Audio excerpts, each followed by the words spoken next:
Hi folks, I would like to introduce myself. My name is Payal and I am a traveler who also loves to meet people.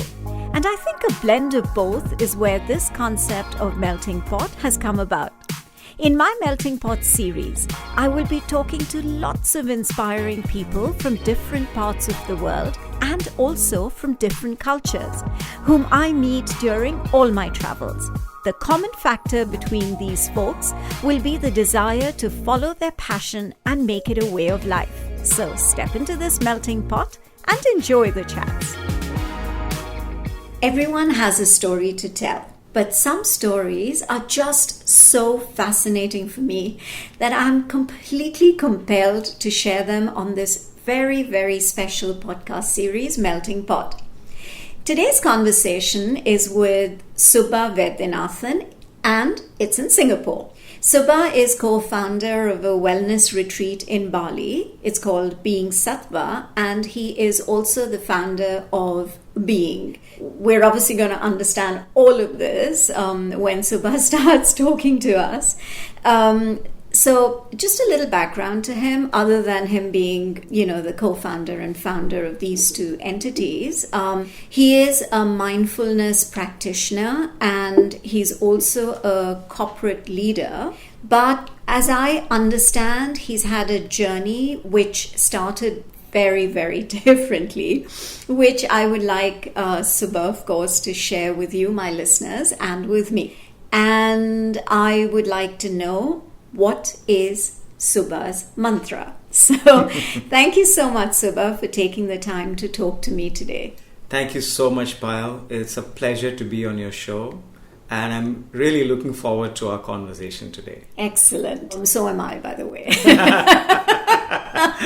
So tell my listeners and me about you, Subba. I mean, where I understand you were in the corporate world for a number of years. Yeah. So how did you, from being very successful, were you in the banking industry? Yeah. Okay. So from, being... For 25 years. For 25 years. Yeah. Okay, there you go. So after 25 years of being in the banking industry, how did you suddenly kind of make this shift towards, a more holistic way of looking at life and, your mindfulness programs and all of that? So is it something that came about because of certain experiences that you had in life? Or is it something that kind of, was it like an awakening? So, very interesting question. And sometimes when I answer these questions, I discover these things for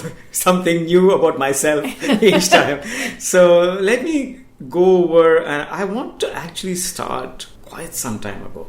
And I was 14 years old, and I still remember 1978 was when my dad passed. And I'm the only child. And my mom then started to work to take care of me, to bring me up, and also her mother who was staying with her. So there's a significant shift, I remember, in our life, because we had a car, then we didn't have a car. We lived in a 3-bedroom house. My dad was a prof in IIT. Okay. And then we moved to just a single-bedroom house because my mom started to work in IIT, but significantly downgraded lifestyle. We sold all our furniture. We sold everything in the house. So it's a big shift for me. At that point of time, for me, education and getting a job which would pay well was something which drove me. So because you wanted to support your mum as much as you could. Correct. Yeah. So I think I had a main driver which was material. Mm-hmm. This should not happen to me again in my life. I should be able to support my mom. And for the stuff that my mom was doing for me, I want her to feel that she did something positive and she succeeded in her life. Yeah. So if you keep all of these things in mind, this is my perspective at that point of time. But at that point, after I finished my engineering and then my business studies and then started work, and much, much later I realized that the same motivation stay with you for much longer. So even though you are, and I think it's a question of how Asia is today. Asia came from a point of have not and is still driven by the same material success, if you will, definition of success. So that is how it was for me personally for a very, very long time. Up until the time, I think it was the year 2000, when my mom was diagnosed with cancer. And she had quit her job by then, I mean, she had retired and all of that. But I took the first big decision together with my family. I was working overseas in the Middle East. And I decided that being with her is what will heal her. So I quit my job to come and be with her. And we were together with her for a year. In India? In India. Okay. And she's fine now. She's still... That's amazing. Yeah. So for me, one of the most important ingredients of her treatment, if you will, or healing, was our presence with her. And at that point of time, I had a shift. I also started to learn a little bit about healing. I started to learn a little bit about meditation, breath work, all of that. That was 2000, just 20 years ago, not very long back. And that was more for being able to sort of be there for your mother and help in healing. Yes. Okay. So that she would also practice with me, I could practice with her. Yeah. And I knew that I had to leave the country, but I wanted at that time to leave her in good shape. Right. Yeah. So that such a thing doesn't happen again in her life. Because it's my belief that some of these things manifest when you have emotional issues which are not dealt with. So if you don't know how to deal with it, they will just manifest in different forms. So went on, and then that was my first, if you will, shift or contact with these kinds of things. So that happened in the year 2000. Came to Singapore September 2001, just after the Twin Towers were brought down. So it's kind of the time that we came here. Right. And my practice was very active even then. But I made another big shift in the December of 2004, the time of the tsunami, literally. And I took it upon myself to spend time with myself in solitude. Between Christmas and New Year, and I've done it every year since then, is a vacation with myself. So the first year I did it was 2004. And those are times where you start to understand yourself better. So it's a time where I spend time in meditation, time with myself, journaling, but there is no contact with the world. There's no communication. There's no reading allowed. And where do you normally do it? At home. At home. With external factors like the family. Everybody else leaves. So they respect. Yes. And they probably think that, okay, yes. This is it. Now we've lost him. So it's their vacation and mine, if you will, right? Away from each other. Yeah. Okay. So it's very simple for me, and that's the practice I've continued since then. I've done it for a few years now at being Sattvaa Pte and Bali, because I have that space to be able to go and do it. Right. Because it's a certain construct. I need time with nature. I need a certain type of food which is just served to me once a day. And all this has to be done without me having to speak. So it's better I do it at home, or what I consider my home away from home, which is being Sattvaa. So I think that was what triggered me. And then there was another big trigger, which was global financial crisis in 2008, 2009. And that was the next big shift that I had. And I had a certain unique experience then too, which was that my strength, and that time I was working in Jakarta, came from walking out onto the streets every morning and serving breakfast to people who clean the streets. It's to know that the real world exists down there and out there, not just in your head or as a banker, some world that you make up something to be. So that connection that with humanity is something which also had a shift inside. When I came back, there was another big shift, which is, as a leader, is it that I have the right to burn people when they come to work, and then they have to go and figure a way to heal themselves? So it's another thought which came to me as a leader. And then though I was working then, I started off on this journey that I have to demonstrate, the best form of leadership would be to demonstrate care.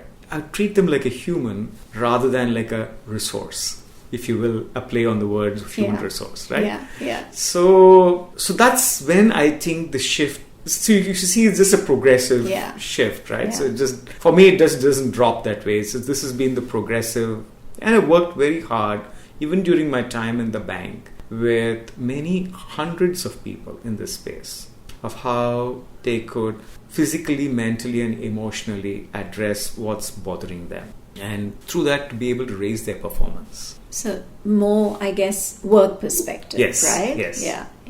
Come to 2015-16, my urge, and for me, you asked a question, I'll use that phrase, it's called empower and inspire. And what I mean by that is, we try to switch from one economic construct to another economic construct.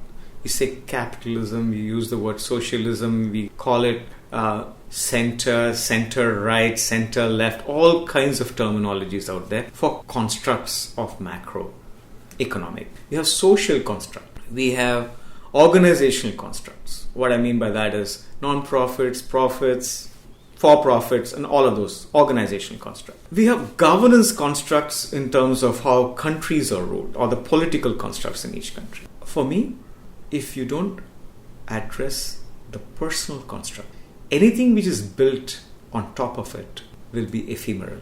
True. Yeah. And that's why every major framework lasts for a while, and then you find that it is also been, to use polite words, been misused. So that's why, to me, it's about empowering and inspiring each person to be at their authentic best. That is what drove me to say, this is what I should do when I am physically, mentally, and emotionally able. So that's what kind of finally the penny dropped and said, this is what I should be doing now. Of course, at that time, I also feel very important that when we make a shift like this, it's important to gain the support of family and close friends.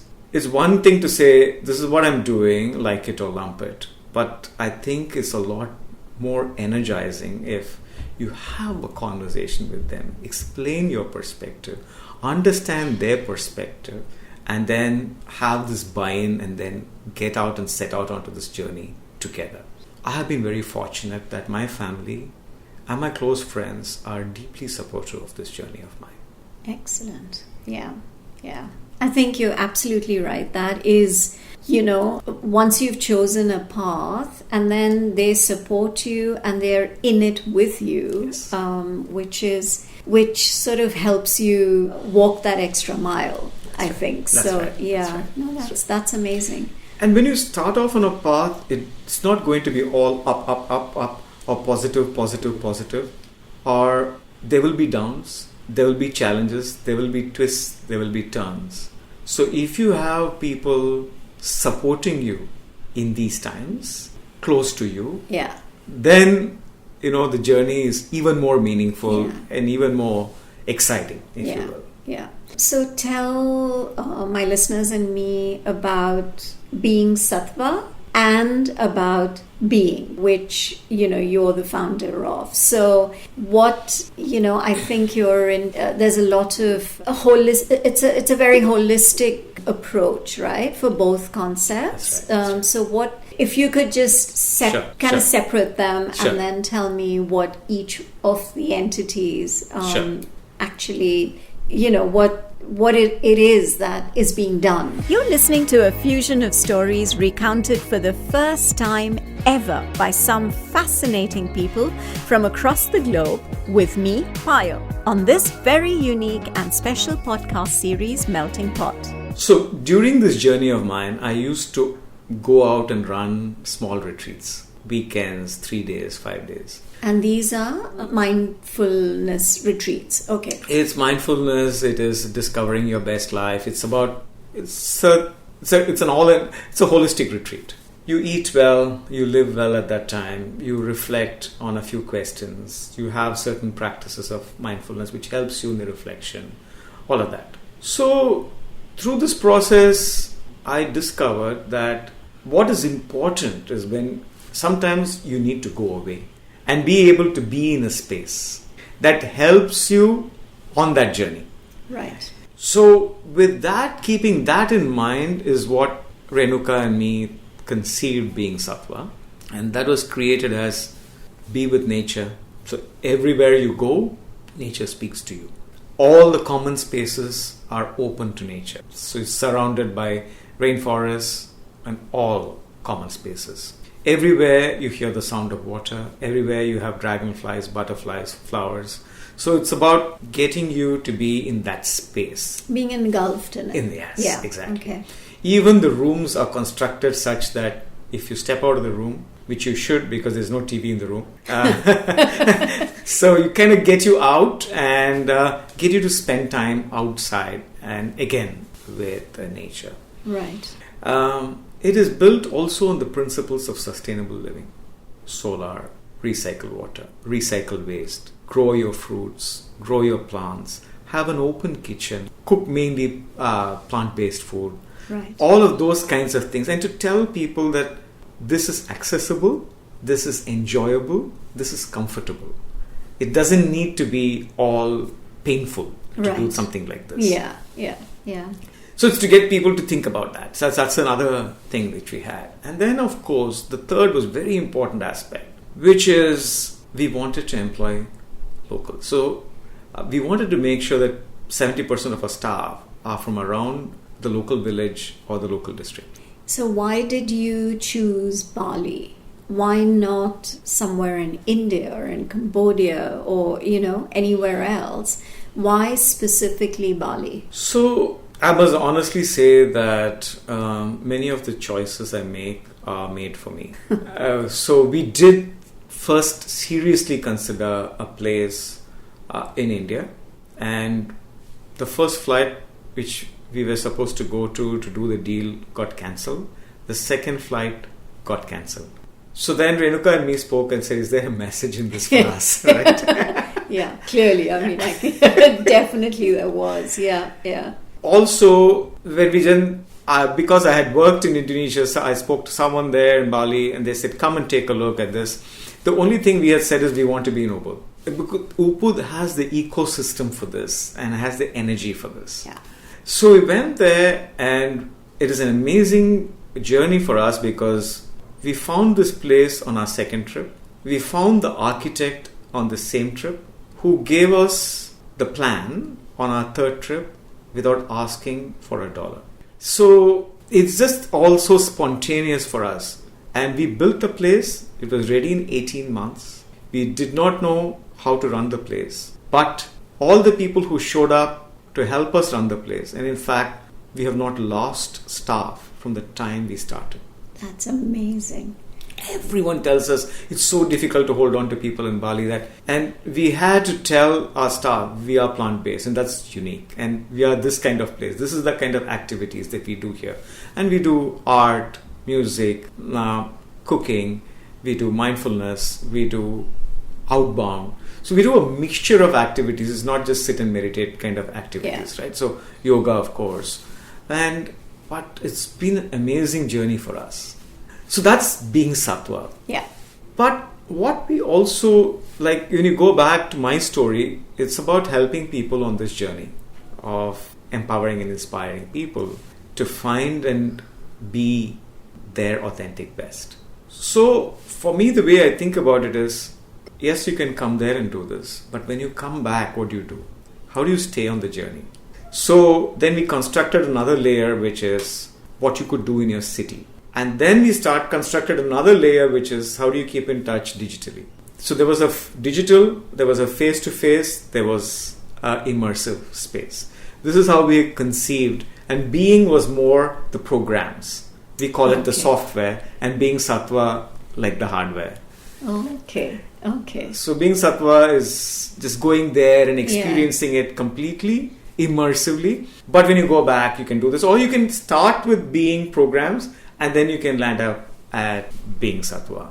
Okay, so they're integrated in a sense. Yes. Okay, yeah, and I guess it's you go to a resort in Bali, for example. You have a different mindset, right? Correct. But in this way, going to being Sattva, and then when you come back, if you don't follow it through, That's so right. this is more like Yes.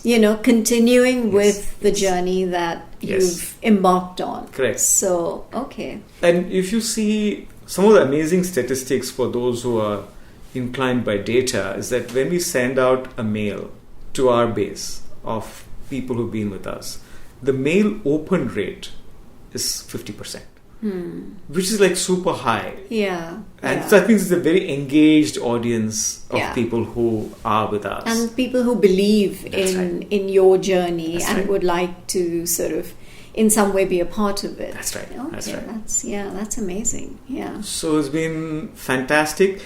But at the same time, we've also not tried to rush this whole thing. That many people have told me, you should build a unicorn. And this whole thing of burn cash, build the unicorn upfront.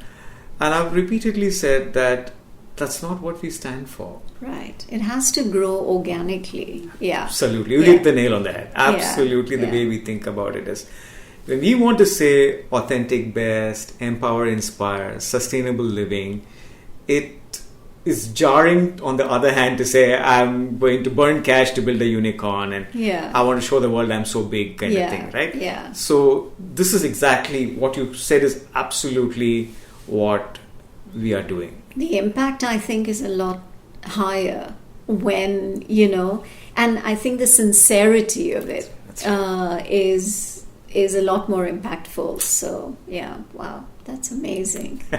That's amazing. So I guess this is now your journey. And so, just very briefly, what are the few things that, because before we started the conversation, you mentioned, that you've done 108 days of meditation, plus, you've kind of involved people to be a part of the process. So tell me a little bit more about that. And also is there, I don't know if that's the right question to really be asking. Is there a vision? Like, this is the vision, but is there a goal to the vision? Yeah. I'm not sure if, that's an appropriate question to ask or not, but I'm going to ask it anyways.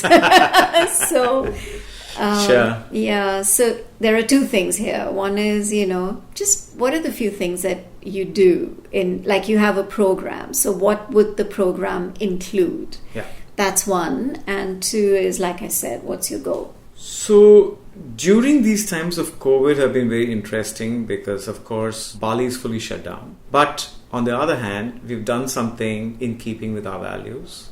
We've kept every single person employed and we asked them to write their own paycheck. Really? And you will be surprised if you empower people to do something like this. They came back with a paycheck which was even less than what we had in mind. That's the power of engagement. And when you work with people so closely and they connect with your cause and your purpose, how they feel about keeping the business going, and they feel so much more about it than even you sometimes. Yeah. So it's it's a livelihood, right? So yeah. They're all there and they have done a fantastic job to maintain the property, to actually spruce it up even more, and to prepare it for the reopening. They keep sending us the pictures of how they prepare it and to make it safe and secure for the reopening. Fantastic piece of work. In fact, they're sending us all these beautiful batik masks which we are going to wear. So I'll possibly send you one for yourself. I'd like that. Thank you. Yeah. So that's that. But I saw that in the early stages, people were super stressed. They were finding it difficult to be locked down, to work from home. And people have a variety of issues. Some of them I worked with had COVID. I worked with someone who had lost her mother to COVID, and she was a country head. And how does she lead a team in this deep distress, personal distress, when she couldn't even be there for her mother's cremation? So a variety of people I had to. So I constructed a set of programs for people at work. One was about how to stay high functioning. One was about how to move from anxiety to focus. One was how to lead in crisis. And everything was a 5-step or 3-step framework.